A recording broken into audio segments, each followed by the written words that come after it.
इचलकरंजी शहरातील अवैध जुगार व्यवसायावर पोलिसांनी मोठी कारवाई करत 34 जणांना ताब्यात घेतले असून त्यांच्याकडून रोख रक्कम व इतर साहित्य असा एकूण 5,91,610 रुपयांचा मुद्देमाल जप्त करण्यात आला आहे। ही कारवाई स्थानिक गुन्हे अन्वेषण शाखा कोल्हापूर यांच्या पथकाने केली।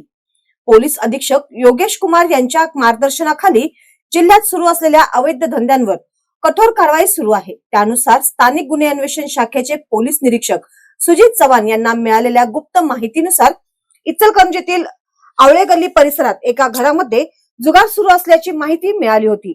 त्यानुसार पोलिसांनी 6 एप्रिल रोजी मध्यरात्री सापळा रचून संबंधित ठिकाणी छापा टाकला। या कारवाई दरम्यान तानाजी विष्णू आवळे यांच्या घरात काही जण पत्त्यांच्या माध्यमातून अंदर बाहेर नावाचा जुगार खेळत असल्याचे आढळून आले। पोलिसांनी तात्काळ धाड टाकून 34 जणांना ताब्यात घेतले। आरोपींकडून 2,98,610 रुपये रोख रक्कम तसेच 28 मोबाईल हँडसेट, पत्त्यांचे संच व अन्य साहित्य असा एकूण 5,91,610 रुपयांचा मुद्देमाल जप्त करण्यात आला आहे।